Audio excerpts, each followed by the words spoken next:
Oh, I'm a feminist. I do like that she wore an American flag sweater to this. That's fun. I like it.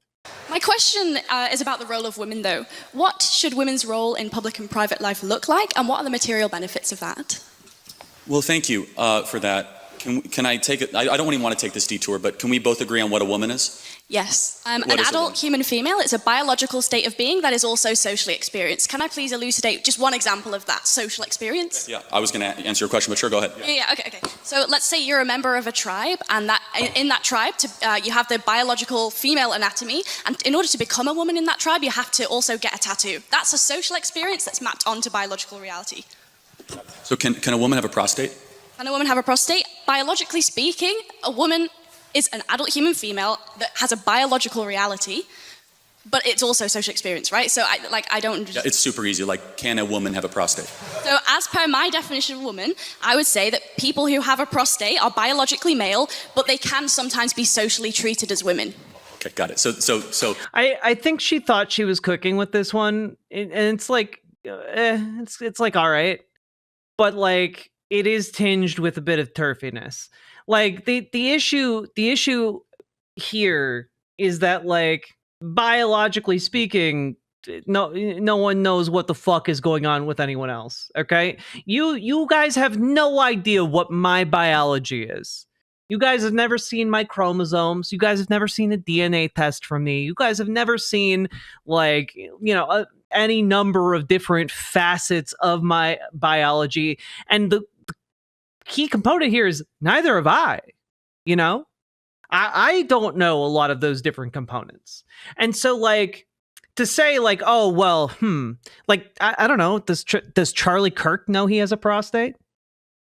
No, like, genuine question. Like, does any conservative who might be hate watching this know if Charlie Kirk has a prostate? Like, I don't know that Charlie Kirk knows if he has a prostate or not. So it's just kind of like, I think that, like, the idea of, like, biological maleness or femaleness, I think that is largely kind of bullshit when it comes to how we decide who is a man, who is a woman, etc. How we decide gender identity. And the other component of this is just that even if, like, biology is ultimately how we, like, make that decision, like, biology is complicated. A woman has a prostate, we just call it a Skene's gland in women. Huh. Interesting. I'll have to go down that rabbit hole later. Thank you for the $5 dono, though. I will. I'll take a look at that. But objectively, if a trans woman or a trans man or a non-binary person, like, start HRT, there are physical changes that take place, and those physical changes affect your, like, sex characteristics. So, like, clearly, it's not set in stone. And, like, again, most of us have no idea.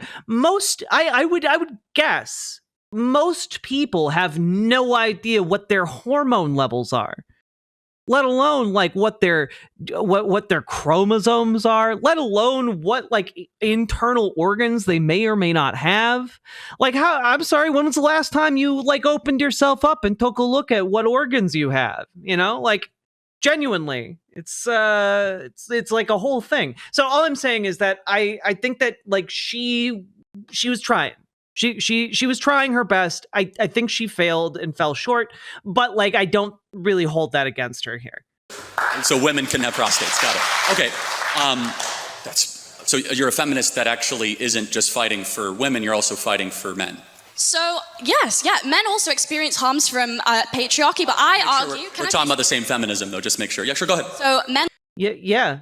Men are negatively impacted by patriarchy. Hey, guys, how many of you were told growing up that men don't cry? Be tough. If you have a problem with someone at school, beat them up. Obviously, that hurt you. It robbed you of precious social coping skills. It robbed you of being able to express your emotions. Yeah, man up.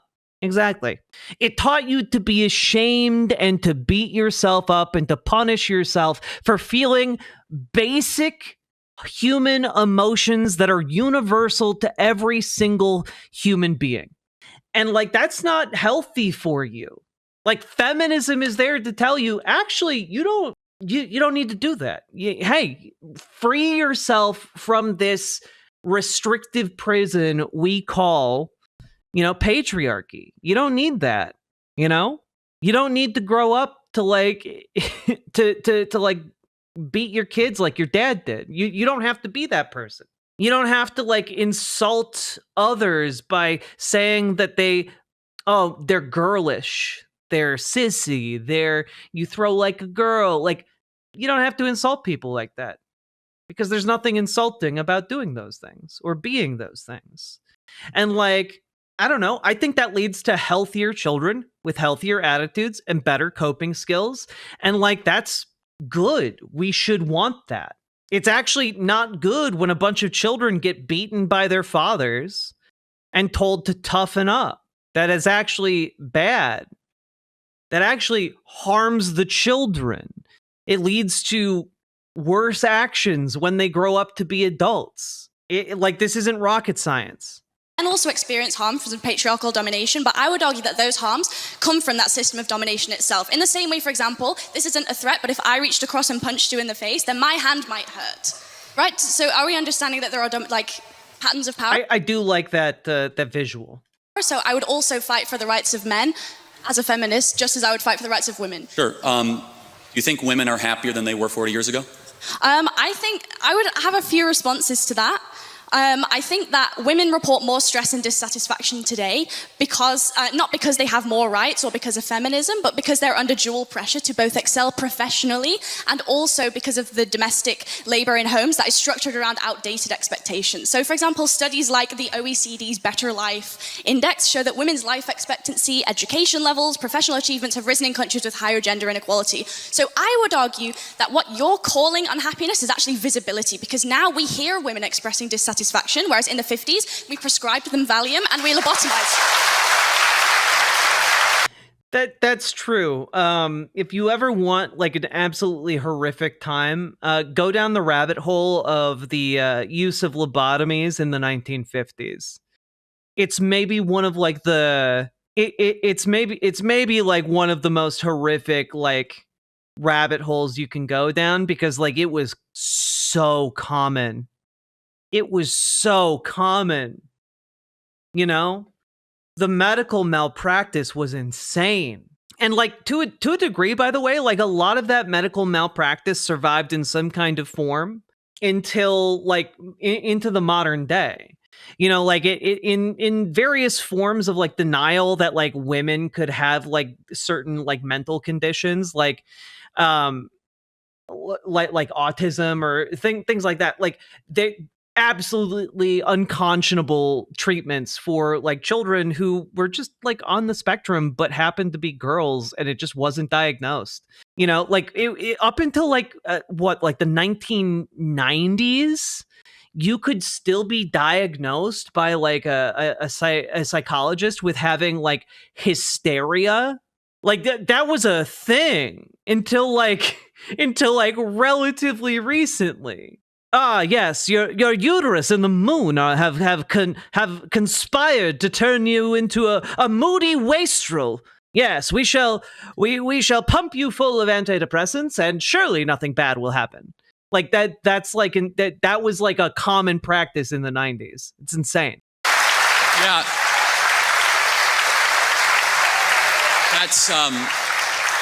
That's really rich. I didn't know women not to complain 50 years ago. That's funny. So, hold on a second. Why are suicide rates going up more for women? I think that encourages... Forget complaining. Materially, women are killing themselves more. Why is that? Materially, oddly enough, men are also killing themselves more. It's almost like, I don't know, there's some kind of compounding factor at work in our wider society that's increasing our collective stress loads.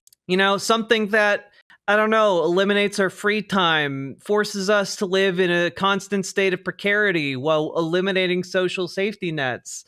And, somehow like slowly whittling down the options we have to improve our lives and stations, something that is materially harming us on an almost day-to-day basis, something that is pushed by the most powerful people in society and is used as an excuse to kill us and enslave us. Yeah, what is, just out of curiosity, Alan Smith, what would you say is the cause of societal alienation and the loss of third spaces? What led to those two things happening? Surely those things didn't occur in a vacuum. They didn't go away because of no reason. What led to that? We're just not building more shopping malls. I can tell you, as somebody who lives relatively close to multiple shopping malls, they are dying as shit. They're dead as shit. Like there are at least like 3 empty ones that I can think of off the top of my head. And I live in a relatively urbanized area. I'm sorry, it's not that we just aren't building malls anymore. It's just that, well, I think it's something else. Online shopping killed them. Why is that? Just out of curiosity, online shopping. Why the change over to online shopping, do you think? They may have occurred in a vacuum because they suck. One thing, another interesting rabbit hole to recommend to all you fine folks, look into the anarchist socialist concepts of shopping malls. They were originally from kind of a very far left philosophical branch of architecture, and I genuinely think if we embrace that as a society, it would cause like a cultural revival in America. But that's a conversation for a different day. The natural advancement of technology. Yeah, but why did all of the businesses embrace doing business online rather than in physical stores, Alan Smith? What led to that? What like, surely they didn't all just say, "Oh, this is an evil technology we will use," and then like for no reason. Like they had to have a reason. Some people are putting forward this idea of profits and less overhead. It's almost like the reason we had a massive shift to the use of online shopping is because it was way more profitable with way less overhead. It's not because it's convenient for the shoppers and the business owners. It's because it's cheaper for the business owners. Business owners can price out their physical competition. Like we're taught, this isn't like an isolated thing. This is not just like a feature of the technology. It is because of how that technology is incorporated into capitalism. It is the fundamental profit motive that undergirds capitalism that is eroding all of these things in our society. I think that and to bring it home to what they were talking about here, that is what is causing the crisis of despair in this country. The commodification of all of your spare time, of all of your certainty, and turning it into uncertainty so that you can be replaceable as a cog, making you desperate to keep and fight for your job. Essentially, dogs fighting for scraps on a day-to-day basis while your corporate overlords get richer and richer and richer. And that, in turn, if you've ever been to a small fucking town, that's why you see those bars packed. That's why you see those people overdosing on fentanyl. That's why you see these people fucking killing themselves. It's because they live in a podunk town in the middle of nowhere where everything has been commodified. All of the businesses have been run out of town by fucking Walmart, or if you play video games, Jojo Mart. And like, there's nothing else left. Like the factory that kept the town alive during the booming years 80 years ago is long since gone. Like, people despair because they look around, they're like, how do I make this better? I don't have enough money to move. I can't get out of here. I have kids here. Like, I can't just like up and leave. And like, they sit around thinking constantly, how can we get ahead? And there's no way out. That's why they call them wage slaves, because they're trapped. And there is this illusion of freedom and choice that absolutely breaks down in rural America. And I gotta say, one of my most one of my most radicalizing moments in my life was being in rural America, because in rural America there's very little obfuscation about what is happening economically in the town, and it's just like towns get fucking hollowed out by these big box stores, and those big box stores will pack up and leave the second it becomes unprofitable.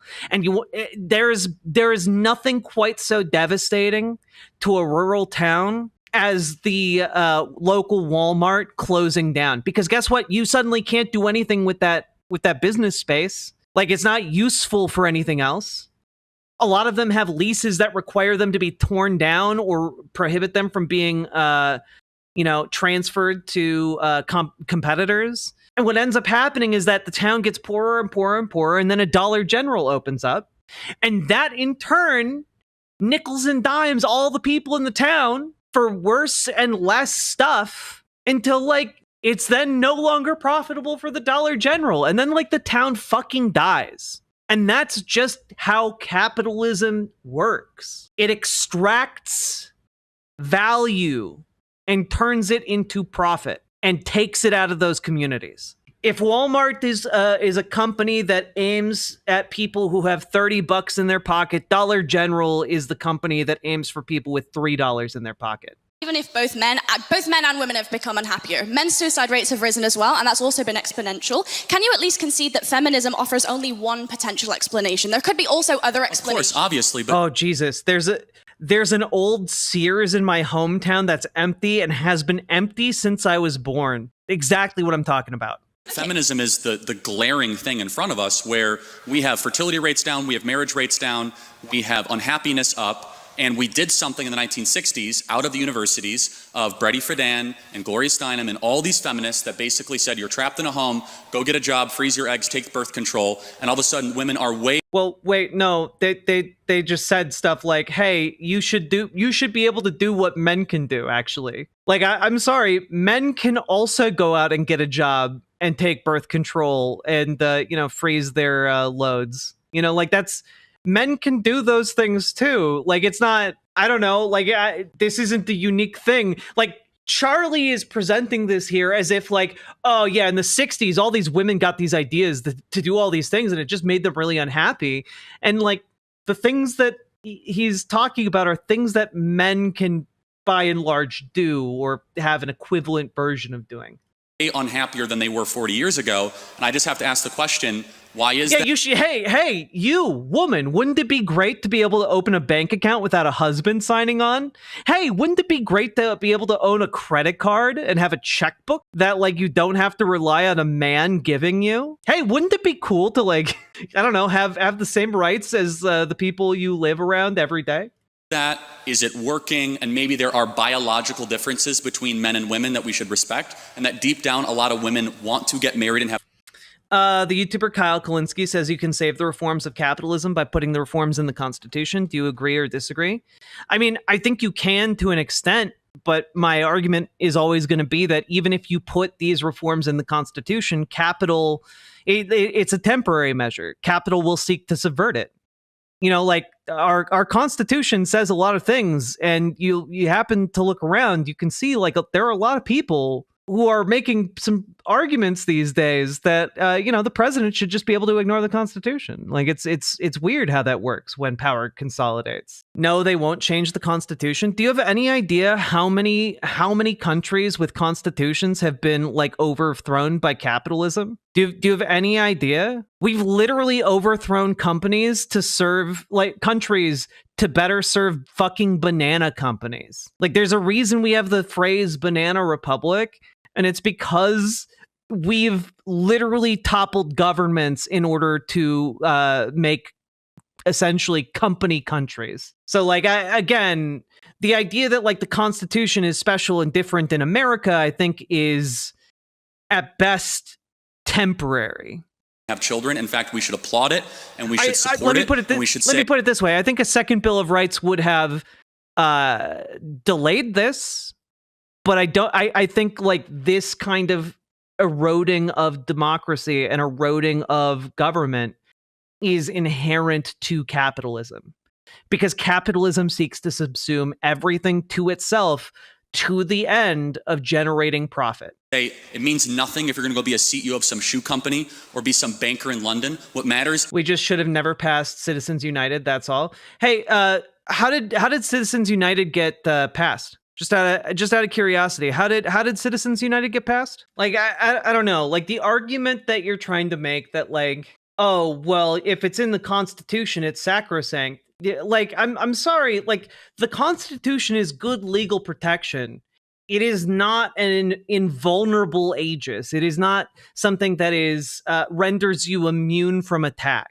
You have certain rights if a police officer arrests you, but like, police officer can still decide to take out a gun, shoot you in the head, and say you were resisting arrest when nobody's around and he's not on camera. You know, like, he can still do that and get away with it, even though you have rights that are constitutional. You know, like, George Floyd had constitutional rights, and he was choked out on the street and murdered by agents of the state in spite of those constitutional rights. So all I'm saying here is that, like, when we're talking about like constitutional rights, unfortunately, the reality we live in is that this is not like video game logic where like that is an invulnerable, thing. You don't have like an invulnerability code. Like, the state can still overstep those rights. In the same way, corporations can subvert those rights, enforce those rights. Simple. The unfortunately complicated reality is that enforcing those rights winds up not being so simple. What happens, for example, in the company town with the public police force? You know, this is a common was a common occurrence, and frankly remained a common occurrence until the 1950s, through the 1950s, of like companies bringing in Pinkertons or buying off the police force.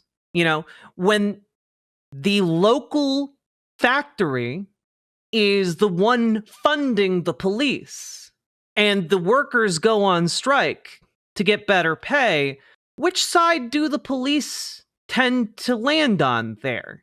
We don't have company towns anymore. That we absolutely do. And I'm just going to like point again at the example of like, there are plenty of rural towns where there's one company and it's Walmart. Alan Smith, I would encourage you to look into company towns, because company towns absolutely still exist. I'm just Googling company towns. Okay. Wow. Here's an entire set of towns in Nevada that are company towns. That's crazy. Huh. Let's wait a minute. Let's take a look at a couple other things here.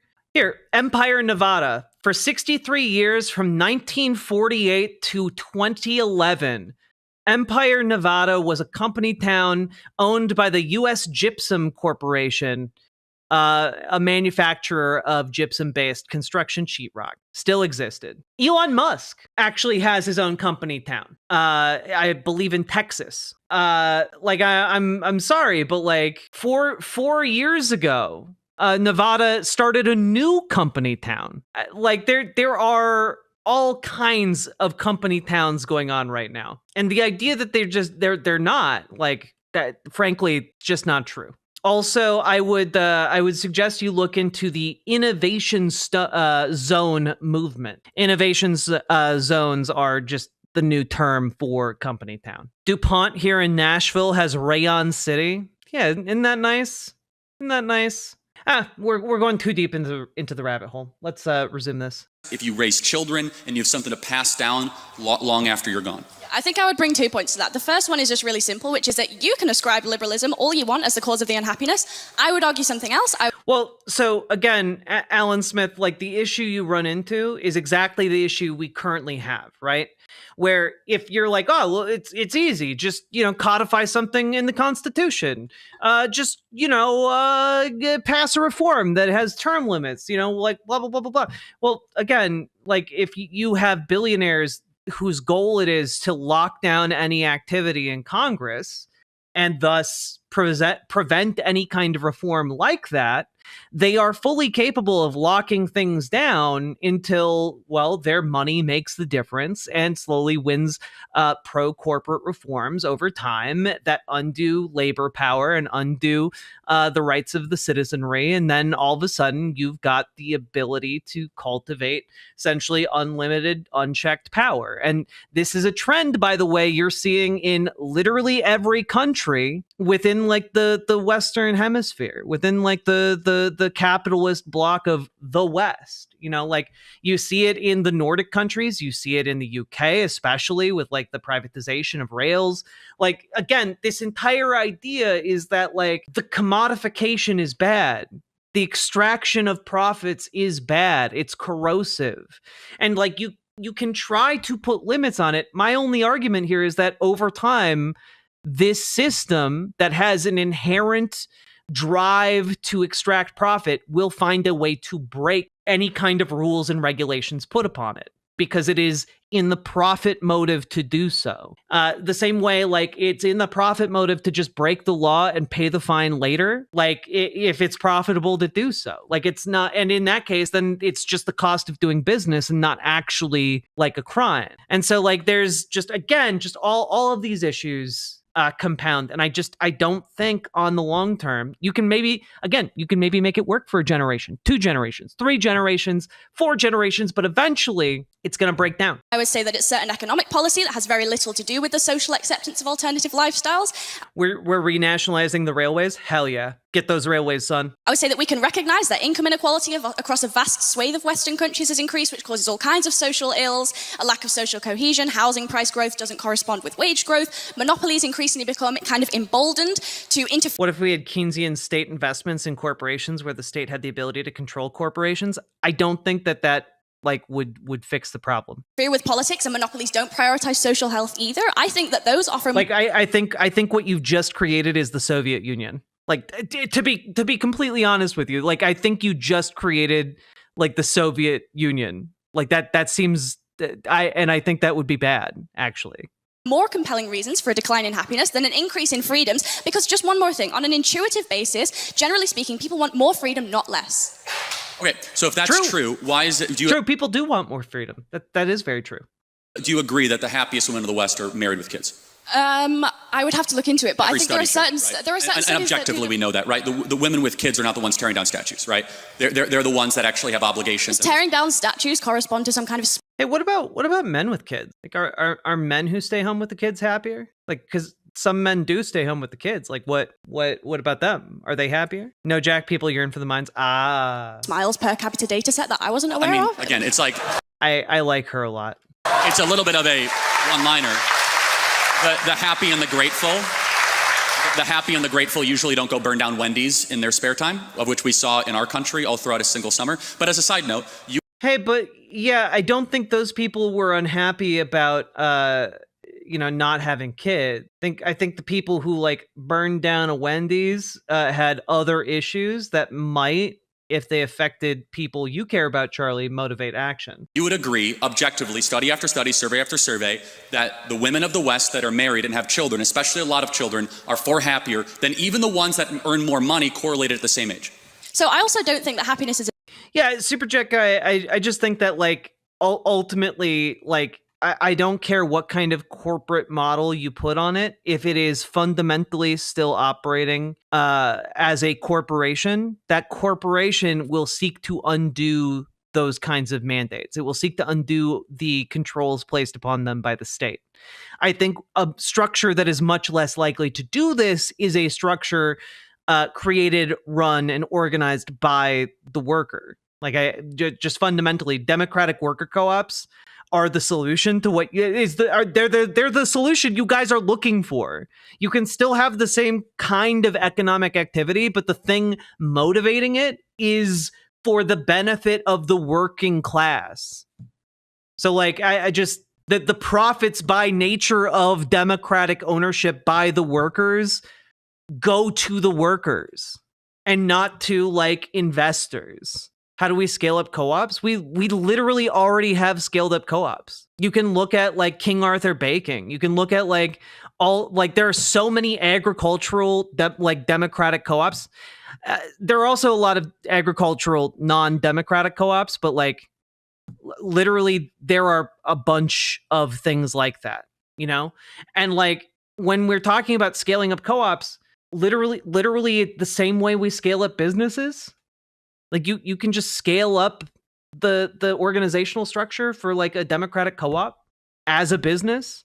The only difference is that the investors that the company is beholden to are the workers, not like faceless investors in the company. The quarterly meetings for investors are not directed towards money people. They're directed towards the people who actually work at the business. Also, this isn't the worst state of capitalism, Alan Smith. It can get worse from here. What about the flaws of socialism? Why has every socialist country become a dictatorship? Because most socialist countries obtained their independence through violence. And like the nature of like a violent revolution leads to a dictatorship to consolidate centralized power so that you can restore some semblance of order. And then a lot of people, when they are given that amount of power, don't relinquish it. You know, like there's like that entire aspect to it, which is why, again, one of the difficulties of advocating for evolutionary socialism is like the need for the democratic like apparatus to understand the mission. So, like that's one of the issues, right? And so that being said, the solution here is to achieve. This pissed me off. Viola Liuzzo, a mother of 4, traveled from Detroit, Michigan to Alabama because she believed in civil rights and was killed for it. Charlie Kirk is an idiot. Joshua Keller, thank you for the $10 super chat, and I agree. Charlie Kirk is an idiot, and he genuinely doesn't know much about what he's talking about. Thank you for supporting the show. Like, it's a combination of the fact that, like, if you need to achieve your changes via violent revolution, it tends to go towards more of a dictatorship model. That's true of any kind of violent overthrow for the most part. You can obviously find exceptions to that, however, but like on the whole, the most successful democratic types of revolution are nonviolent, and they are, I've been reading actually Erica Chenoweth's book on this, but they're largely nonviolent and rely on democratic and large scale demonstrations of solidarity, right? And so like all I'm saying is that the way you achieve a better outcome is by getting the vast majority of the population on board with the central idea. And again, and I'm just going to reiterate this, from a Marxist perspective, in order to achieve an actual socialist or communist like society, you need to have like the means of production owned by the workers. That is like the fundamental thing, owned and run by the workers. And I need you to ask yourself, did that happen in Soviet Russia? Did that happen in communist China? Did that happen in any of these other places that you're thinking of as socialist? And the answer is fucking no. No, it didn't. So like, again, what we're looking at in those cases are like state capitalism. They participated in capitalism. The state, for all intents and purposes, owned the corporations, owned the workplaces. And the state owning a workplace is not the same as workers owning the workplace. They collect, no, yet the state owning the farms in Ukraine led to the famine. Yes. Also, capitalists can make shitty moves. I don't know if you've noticed, but like there's this guy named Elon Musk who invented the most explosive car on the planet. It was a real innovation there. So again, socialism is not when you force a bunch of farmers to collectivize. That's not socialism. True, but we don't claim Elon. You can't not claim Elon. He's a capitalist. The entire basis for what he does is capitalism. I fundamentally disagree that worker ownership is socialism. Getting rid of the profit motive is more important because worker co-ops are still motivated by profit.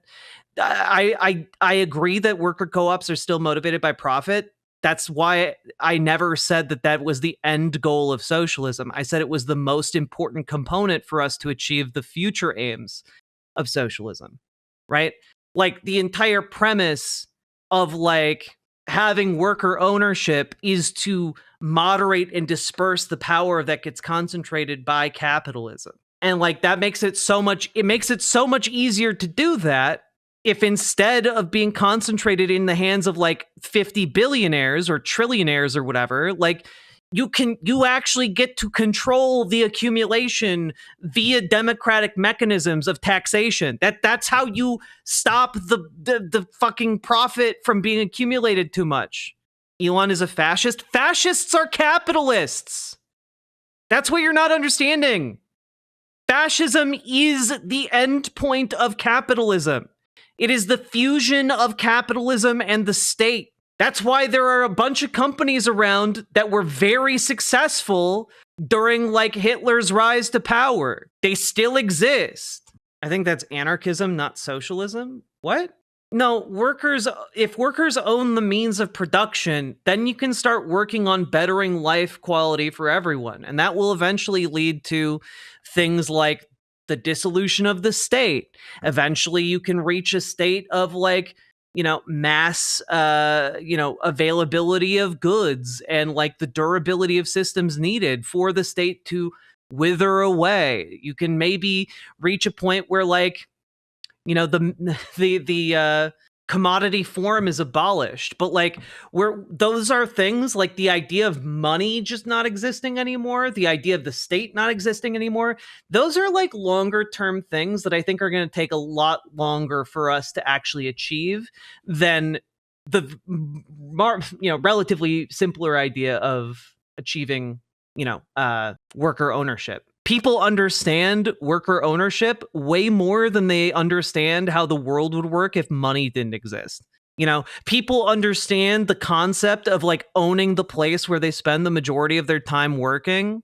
They understand that concept way more than like the concept of a nation state no longer existing. Still don't agree on the idea of a state not existing being a good thing. I find that point to be largely academic because I think that, again, the kind of way a state would go about not existing is like fading into unnecessariness over the course of an extremely long period of time. So I find it pointless to argue on it because I think there are far more important things to like get reforms on now, like Medicare for all and like worker ownership of businesses and like all that stuff. I think we can maybe achieve those in my lifetime. I'll let future generations worry about the rest. China isn't a democracy, it's communist. China's not even communist. Again, communism is a stateless, classless, moneyless society. Like, for all intents and purposes, China's just an authoritarian capitalist state at this point. Is a very good metric, and neither do you, because you think gay people shouldn't just pursue happiness by being gay. They have other moralistic considerations to be making. So I don't think smiles per capita is a particularly convincing way to measure whether or not we should encourage women to be autonomous. I think we should maximize agency within a Yeah, that is very true, Void Critter. One of the big hurdles is that a lot of people just have no fucking idea what socialism is or entails. Thanks, Cold War.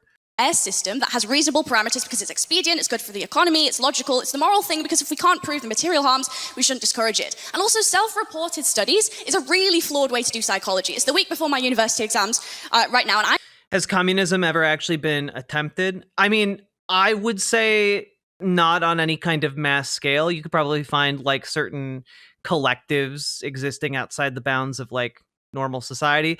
But like all I have to say on that really is that like I don't care. Like I think that we have let me put it this way. I don't give a shit about the arguments of like, oh, has it ever been attempted? Like blah blah blah blah blah. I don't care. What I care about is that we have models for worker ownership that are objectively better for society at large, for the workers themselves, for the communities those places of work exist within. And I think we should adopt those because we have objective reasons for wanting to do that are good for everyone involved, right? And like, that's my starting point. Let's get that first. Let's get like the Medicare for all, another thing we know it to be objectively good for basically everyone involved, except for the profit motives of like, a handful of like insurance companies. Let's get the good shit. And then we can like start arguing about like, how do we get like a moneyless society? Would that even be good? What would that even look like? Like I think like the work of a lifetime would be like getting one of those reforms. If we manage to get like multiple, like then we can like, hey, let's focus on making other things great about our society, like bringing back postal banking on the federal level. All right, I'll be done. I just like talking about this stuff a lot. When you guys derail me with talk about socialism and you know, worker ownership of the means of production, I get real excited. I like talking about it. I'm standing here explaining the basic methodology behind survey collection in sociology, which you don't even think is a real subject, to Charlie Kirk. A republic definitionally can't be fascist. If I took one of those surveys right now, I'd check extremely miserable. But so would a Palestinian child who's been torn to smithereens. How are we going to measure? You would say extremely miserable? No, I'm kind of making a joke. No, I mean, but seriously, like, but hold on. I mean, like, that's an important point, though, is that the women in the West have it the best in the world, and yet they're way unhappier than women of sub-Saharan Africa. There's something fundamentally wrong here. Because the women of sub-Saharan Africa have something that a lot of women in the West do not have. And you know what? Charlie is a guy who knows a lot about women, especially in sub-Saharan Africa. The women in the West have cats and they have good jobs, and the women of sub-Saharan Africa, they have a belief. You know, Vaughn, I don't know, and I don't really care about that particular question, if that makes sense. Like, I'm gonna fight like hell to get as much and as many things as I can get for our society, while I can. If that means I get one thing, okay. If that means I move the needle in one direction to getting just one thing, okay. You know, there are millions and, in fact, billions of people that have lived on this planet who have lived and died and never got to see, like, the end of feudalism, you know? And I'm not going to, like, have illusions that I'm going to be, like, the one to see, like, the glorious final revolution. Like, not... Like, I'm gonna work for what I know to be better, and I'm gonna do what I can to achieve that. And like, if we get it, great. And I'm gonna do what I can to make that happen. Belief in the divine, and they have kids. And maybe there's a biological undercurrent that is keeping a lot of women from realizing their full potential. And so, without reading your phone and just like, you know, I love that we're this far into his conversation about women, and he's just like, maybe there's a biological undercurrent. It's just kind of like, oh, Charlie, women just be too emotional. You know, connecting. I'm not really reading my phone. Well, it's fine. Sure, then you can answer without it. Fair enough. Would you agree that it's a good thing that more women get married and have children in the West? I would ask you, would you say that a sub-Saharan African woman who's experienced female genital mutilation and checks extremely happy in a survey, and I also would check extremely happy in a survey, who do you think would be objectively more happy, even if they both check the same answer? No, again, so I fully, if you want to talk about how Islam mistreats women, we could talk all day long. Like, I'm all for that. I'm all for being a xenophobic racist, okay? Just 100%. My name's Charlie Kirk. I love that shit. Me too. Okay, good. So we agree. Absolutely. We actually agree have on many things. Then we should shut off Muslim immigration to the UK, right? We totally agree. I think that all religious fundamentalism is bad, and if you take that logic, we should also not allow evangelical Christians into the UK either. Hold on. So hold on a second. Hold on. Ladies and gentlemen, we got him. we got him. We got him. We got him, baby. Like, that was a absolutely 10 out of 10 maneuver. Because, for real. No, genuinely, if you're not going to allow, like, religious fundamentalists into the country, like, that should include all religious fundamentalists, you know? That's funny. Hold on. Can you show me what would your example, because I have 50, of a single Christian country that you would say mistreats women, right? America. Oh, really? We had a female woman vice president. We had a female vice president, a female speaker of the House. Women earn more than men in America. In Rwanda, female representation in government supersedes the UK by quite a lot. Did women get treated better in Rwanda? Okay, I might be super off this. Like, is Rwanda Islamic? Like, I'm not. How racist should I be here? How xenophobic am I allowed to be? Totally sure I don't think it is. Like, is it? Like, I don't know, actually. I don't. It's not. So again, we were just talking about Islam. It's a little bit of a side note, but you must be morally clear because you brought up female genital mutilation, which is. Notice how he's just like completely moved on from his point. Like he was just like, oh shit, oh shit, you blew me the fuck out. I got to run away from that point. Genital mutilation. A teaching of the Islamic faith. But as a side note, like again, this is very important. Which is, I'm not here to require you to do anything or not. I'm making a simple observation, which is objectively true regardless. The women of the West are miserable, and they're miserable for a reason, because we've told them to suppress how they are made by God and pursue something else. You know, this is some wild leaps to insane conclusions. Like, even if you're basing it off of like survey data that says like women in America are like more sad or something, like to come to the conclusion that it's because of the things he's listing off is just an insane leap. Like, there's nothing to back that up. And get a bunch of trinkets and get a bunch of promotions, and they end up at 38 years old with a big flat in London. Also, I'm just going to throw out there, hey, what? Just out of curiosity, what system promotes, you know, the focus of a life on getting promotions and acquiring a lot of trinkets and getting a big flat in London? What would we call that? That kind of accumulation that is emphasized on a wide scale across society. You know, in order to like maybe stay alive, you need to have a certain accumulation of like wealth. Oh, capitalism. Oh, could it be that our economic mode of production has led to cultural impacts that, you know, change how people behave in the society and what they value? That's, Shampitalism, indeed. And they're miserable.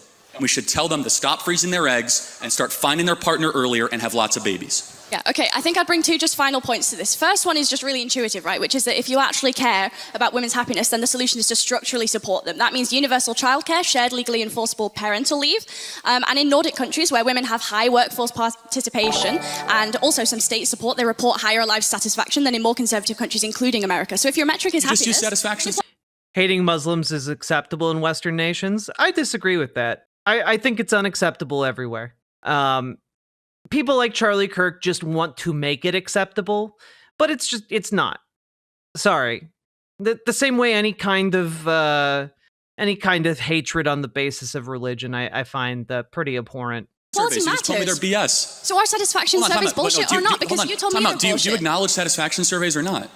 You just told me that they're BS. Do you think they're objective? We can use that as data?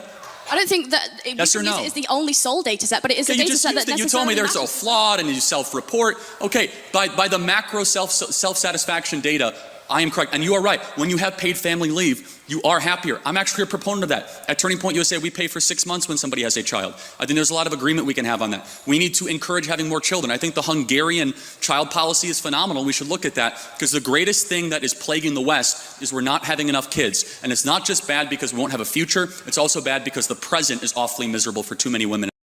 You know, and I can't seem to really put my finger on it, but it kind of seems like, again, the commodification of our time, the precarity we are constantly kept in to make us replaceable in our jobs.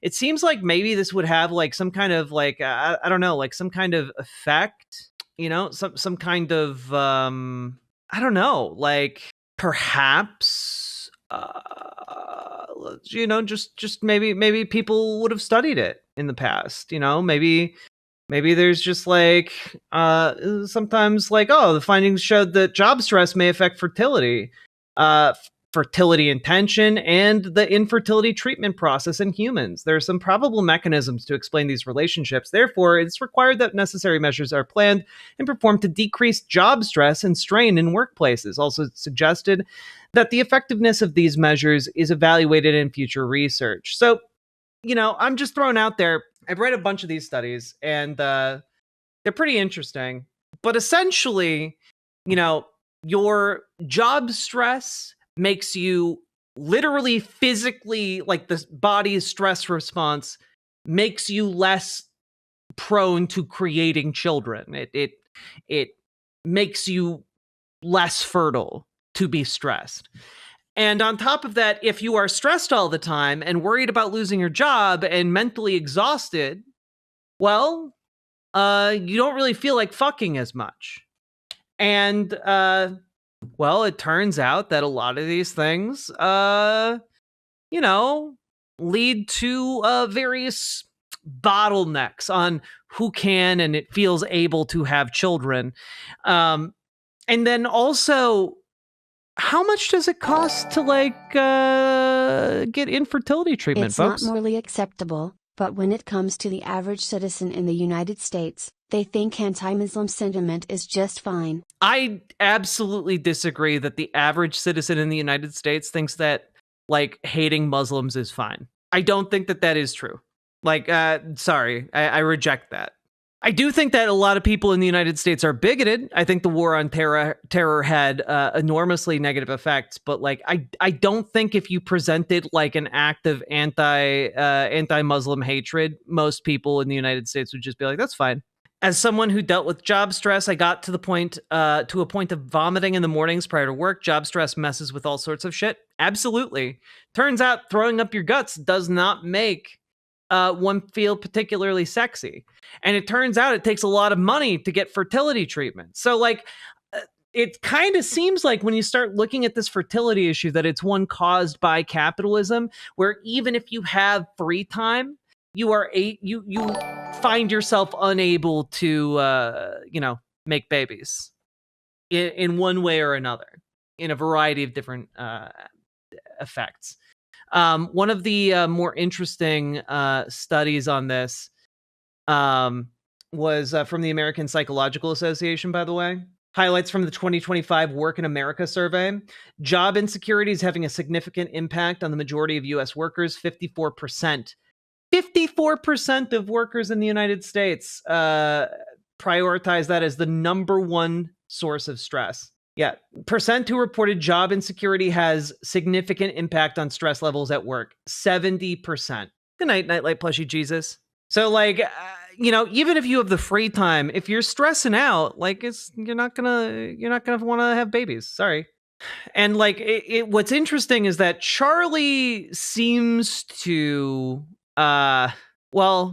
he seems to not really consider the typical relationship there, a lot of the between capital and birth rates and whatever. And it just seems also turns out there's a lot of other things going on as well. There were a couple studies I looked at from Japanese work culture, and that in turn, the high level of stress associated with that is in turn associated with the fertility rates. So again, I know that nobody really needed it to be spelled out, but that's one of the biggest driving forces for declining birth rates. I know many people may have suspected that, but it's genuinely true. The constant extraction of profit is just unsustainable. As well. Okay, in which case I think we get... Do I start bringing this to a close, please? Okay, I think just one final thing, which is that in which case we get to a really interesting argument about what parts of womanhood can be demarcated to the social and what kinds of womanhood can be demarcated to biological. So, for example, my anatomy is demarcated to the biological, but the fact that I might potentially be a better nurturer than a man, I would demarcate that to the social, you might demarcate that to the biological, in which case we have differing moral scales of value. I would ask why we should necessarily prioritize your moral scale of value, which prioritizes things like the birth rate, when in actual fact there are various other moral scales of value. And if you yourself are a free market American, why is it the case that you would not, like the previous speaker noted, I've already answered extend personal freedoms towards all spheres, including a private sphere? I believe in absolute truth claims, and it's absolutely wrong and bad when a society stops having kids to replace their own population. And then you have to import the third world and you become the third world. It's bad. I disagree, but thank you. Okay, thank you. Hey, if you liked the video, like, comment, and subscribe, because I need to live, and that helps me to live. Please help me live. Riverboat deck is coming to town. All the viewers gather around. Twitch and every swishy streams. All that content is bursting the seams. Politics, being it, plenty more. Your sense of fashion, you'll adore. So grab your stuff